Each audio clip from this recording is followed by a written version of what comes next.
je dirais tout simplement que je suis, entre guillemets, satisfait de ce déconfinement, mais toujours est-il qu'il y a plusieurs interrogations du fait du manque de prise en compte de certains compatriotes qui aujourd'hui se retrouvent pour la plupart au chômage ou sans revenu du fait que leurs activités soient mises en veilleuse. Donc, je dirais tout simplement que ces mesures qui viennent d'être prises par les membres du gouvernement tombent à point, mais toujours est-il qu'il y a plusieurs d'entre nous, plusieurs de nos compatriotes qui ne se retrouvent pas, étant donné qu'ils restent malgré tout inactifs à ce jour.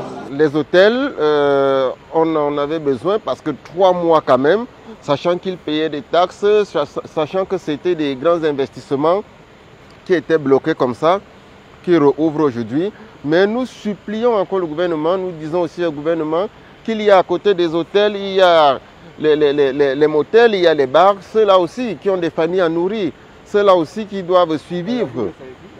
Comment est-ce qu'ils vont faire? Lorsque vous ouvrez l'hôtel, qui c'est vrai a des espaces un peu plus commodes que les motels, que les bars, que les boîtes de nuit, et vous ne pensez pas aussi à faire quelque chose pour les motels, que les bars, que les boîtes de nuit, pour les boîtes de nuit? Vraiment, on se pose la question, jusqu'à quand ils vont encore devoir subir? Au niveau du couvre-feu, 19h, 20h, 5h du matin, c'est la nouvelle donne, mais elle n'est pas, à mon sens, appropriée, ou sinon elle ne vient toujours pas soulager le confinement des Gabonais, dans la mesure où beaucoup de familles n'ont pas des moyens roulants. Et entre 20h et 5h du matin, il peut arriver un petit malaise, et pour se rendre dans les hôpitaux, c'est compliqué. Donc, je pense que le gouvernement aurait gagné à ramener certainement le couvre-feu, disons, de 23h ou 24h à 6h du matin et apporter un accompagnement davantage dans les moyens de transport, en fait. Il fallait disponibiliser des bus pour la période 5h, 20h, 5h du matin. Dans le volet transport, à la réouverture des frontières terrestres, du moins sur le plan national, parce que pendant le confinement, plusieurs familles étaient bloquées à l'intérieur du pays et ne pouvaient donc pas regagner soit Libreville pour ceux qui résidaient à la capitale, soit regagner la province pour ceux qui étaient venus en mission à la capitale. Donc c'était une équation assez compliquée. Le gouvernement a pu, par rapport à toutes les mesures qu'elle a annoncées, trouver une solution pour ces Gabonais-là. C'est également salutaire. Par contre, l'une des mesures pour lesquelles je trouve que le gouvernement aurait pu consentir à beaucoup plus d'efforts, c'est celle notamment relative à la fermeture de bars, qu'elle maintient malheureusement, quand nous savons qu'au Gabon, plusieurs choses ne sont pas réglementées, on fonctionne beaucoup à l'informel et que plusieurs familles vivent de ces petits commerces. L'ouverture d'un bar permet de nourrir des familles. Il y a des pères et mères de famille qui récupèrent cet argent du bar pour envoyer à leurs enfants qui sont à l'extérieur. Donc je pense que le gouvernement ferait un effort, gagnerait à faire un effort. Moi, je ne peux pas concevoir qu'on donne une mesure et de l'autre côté, il y a une contre-mesure parce que c'est ce qui s'est fait. Je vais dans le domaine du transport, par exemple.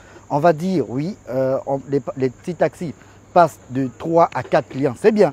Maintenant, après, qu'est-ce qui se passe? C'est qu'on impose encore de nouvelles réglementations, notamment lorsqu'on veut sortir du pays. On vous dit qu'il faut présenter un test qui prouve que vous êtes négatif au Covid. Alors, vous voyez que là encore, ce n'est pas tous les Gabonais qui vont se lancer dans ce dépistage. C'est compliqué déjà le fait de savoir qu'on doit se faire dépister parce que beaucoup sont réticents. Et je vais terminer avec la question de l'éducation. On dit, on va privilégier les classes de terminale et le primaire, le pré-primaire, toutes ces classes, on fait quoi? Il n'y a rien de concret. Donc pour moi, voilà pourquoi j'ai dit, est-ce un apaisement ou un étouffement? Donc la question, je la renvoie aux membres du gouvernement, certainement qui, ma foi, vont réorganiser une nouvelle conférence pour bien nous exprimer un peu, nous expliquer le fondement de la levée de toutes ces mesures-là. Parce que oui, on vit avec, mais il est temps de confiner. Mais il faut aussi dire à ces populations, attention, c'est pas la récréation, ce n'est pas la récréation. C'est important de savoir que le virus est toujours là et il se balade avec nous. Et donc, malgré le fait qu'on ait allégé un peu ces mesures restrictives, respectons les mesures barrières, mais surtout le gouvernement a rappelé effectivement au cours de cette communication qu'il va observer, ce gouvernement va observer l'attitude des populations.